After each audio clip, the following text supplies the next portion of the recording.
Y recibimos en este espacio informativo de Nuevo León, primera edición, al maestro Benjamín Castro.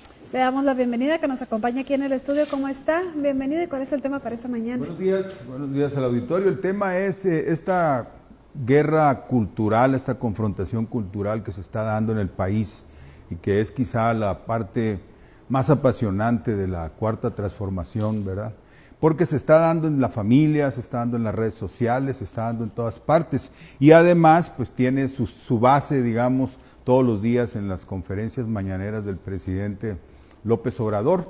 Es un debate quizá también que ocurre por primera vez en la historia de la humanidad, donde un dirigente, un mandatario, mejor dicho, diariamente debate con sus adversarios o opositores y en donde participa una buena parte de la población. Esto es inédito en la historia, quizá en los tiempos de Grecia pues, hubo algo similar, ¿verdad? Cuando los ciudadanos se congregaban en las plazas a discutir, pero en este caso sucede que quienes son, digamos, los opositores al gobierno recurren a los mismos dogmas ya refritos y además fracasados, debemos decirlo, de los gobiernos neoliberales.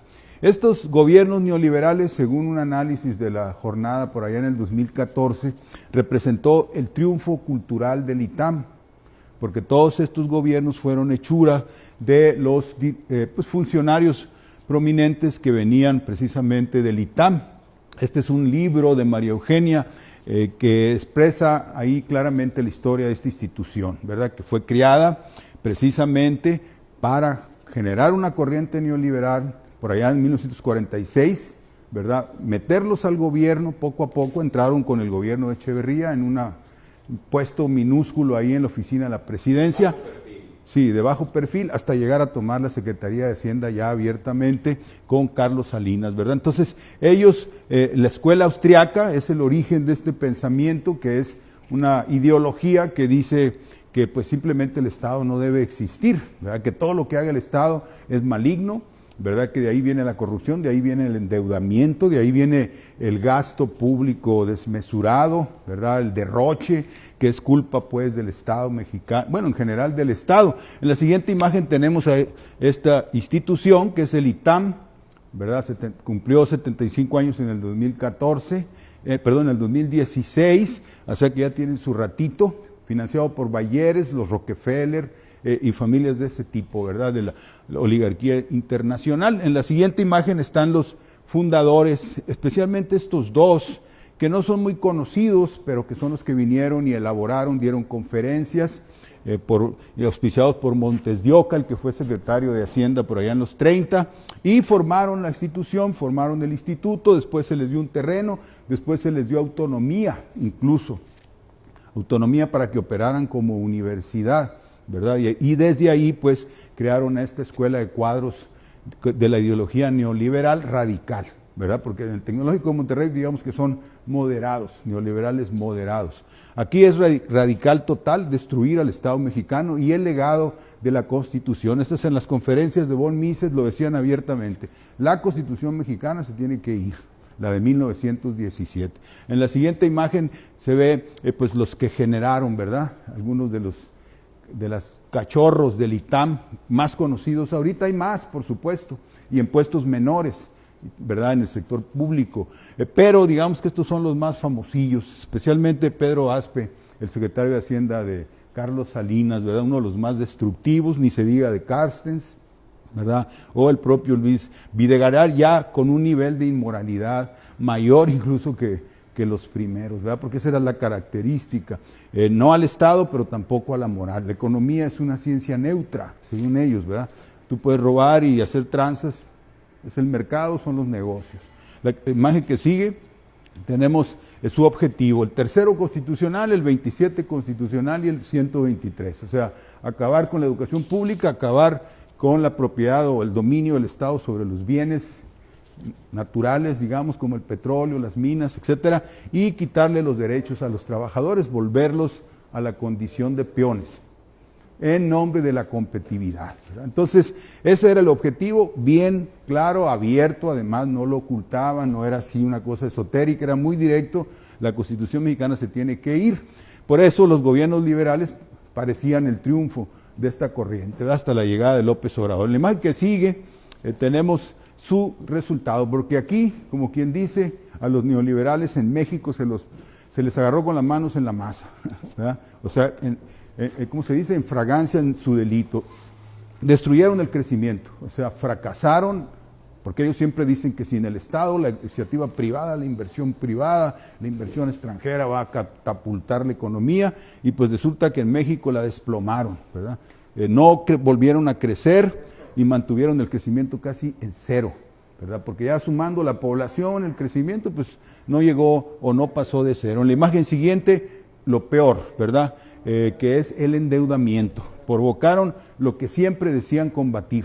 Acordémonos que cuando sale López Portillo, entra Miguel de la Madrid con el propósito de la austeridad, reducir el endeudamiento, acabar con el despilfarro, y fue todo lo contrario. En la imagen siguiente, por favor, estamos ante la curva, ya la hemos presentado aquí, a ver si aquí está, este es el crecimiento, se dispara, ¿no? De los humildes 80,000 millones que debía López Portillo a los casi 500,000 millones de dólares que dejó de deuda Peña Nieto, ¿verdad? Así que otro gran fracaso en uno de los axiomas más queridos por ellos, ¿verdad? No se debe endeudar el Estado, pues lo endeudaron, quintuplicaron la deuda, ¿verdad? Los gobiernos neoliberales. La imagen que sigue, otro de sus grandes fracasos fueron las reformas estructurales. Nos dijeron, hombre, con las reformas estructurales vamos a crecer, la famosa promesa de los 3 millones de barriles diarios de petróleo, y que los pusieron en 1,5 en realidad, o menos de 1,5. Esa reforma, las demás también podemos criticarlas, ¿verdad? Pero la reforma energética fue la que los encueró, ahora sí, ¿verdad? Fracasó plenamente porque ni siquiera vino la inversión que decían que iba a venir, ¿verdad? Todos los bancos y fondos de inversión no vinieron, ¿verdad? Aquí en la imagen que sigue, entonces, quiere decir que fracasaron completamente, porque aquí está la producción de petróleo, como la dejaron por acá en un 1,5, poquito más de millones de barriles al día. Absoluto fracaso del dogma neoliberal en el caso de la producción petrolera, ¿verdad?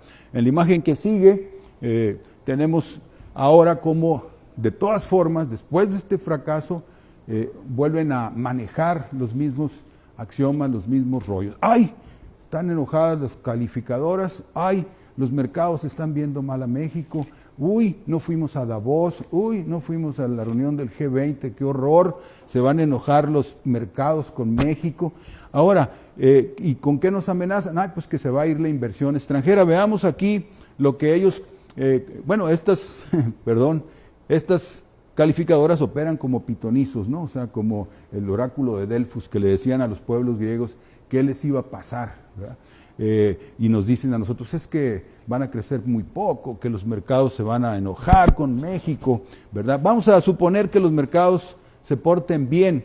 Aquí están los años de los neoliberales en inversión extranjera. Aumentó, ¿verdad? Aumentó hasta 33,000. ¿Y qué pasó? La economía no creció, ¿verdad? Así que la inversión extranjera no es muy benéfica, que digamos, más bien es saqueo, porque la mayor parte de estas inversiones extranjeras fueron compra de fierros. O sea, cuando compraron un banco, ¡pum!, compramos un banco, pero era el mismo banco. Compraban las acereras, cuando compraron la cervecería, aquí el caso más famoso, era la misma cervecería, pero ellos presentaban eso como una gran inversión. Creo que fue por aquí en uno de estos años, ¿verdad? Oh, gran inversión. No, compraron los fierros, lo que ya estaba, como se dice, ¿verdad? Entonces, la famosa inversión extranjera no ha sido útil, no ha representado el motor del crecimiento y no nos ha dado crecimiento, puesto que no ha crecido la economía en 30 y tantos años, ¿verdad? Así que es otro dogma que se vino abajo, otro dogma neoliberal que se viene abajo aquí en México, ¿verdad? La imagen que sigue, esto es lo que la inversión extranjera no nos va a dar y el periodo neoliberal no nos dio, o sea, verdadera infraestructura, como está ocurriendo. Por eso mismo en los países asiáticos, que los países asiáticos, ahora aglutinados en torno a la nueva ruta de la seda, esta estrategia china, son gente que también, o sea, saben de aguacates. Ellos también se echaron sus 25 años de neoliberales, le echaron ganas, hicieron todos los famosos tigres asiáticos, la propia China, ¿verdad? Y no los condujo al crecimiento, no los condujo a la prosperidad, los condujo a una bancarrota por allá en el 99, 97. Todos vimos cómo se derrumbaron Singapur, Indonesia misma, Corea en aquel momento, ¿verdad? Fue una burbuja que se reventó. Entonces ahí aprendieron la lección y decidieron tomar otro camino, que es una alta intervención del Estado, conducir la economía hacia las grandes obras de infraestructura que te den capacidad económica, hacia el desarrollo industrial y tecnológico, ¿verdad? Asia en este momento está avanzando en las tecnologías que Occidente abandonó a partir de los 80, por ejemplo la energía nuclear. Son campeones los chinos, los propios coreanos, en fin, no le tienen miedo a la energía nuclear, van muy avanzados, y acá pues se suspendió en Occidente, ¿verdad? Dice que porque era como Chernobyl y todo eso. Entonces, ese camino, ese nuevo paradigma económico es el que ha resultado, que ha dado buenos resultados a esos pueblos, ¿verdad?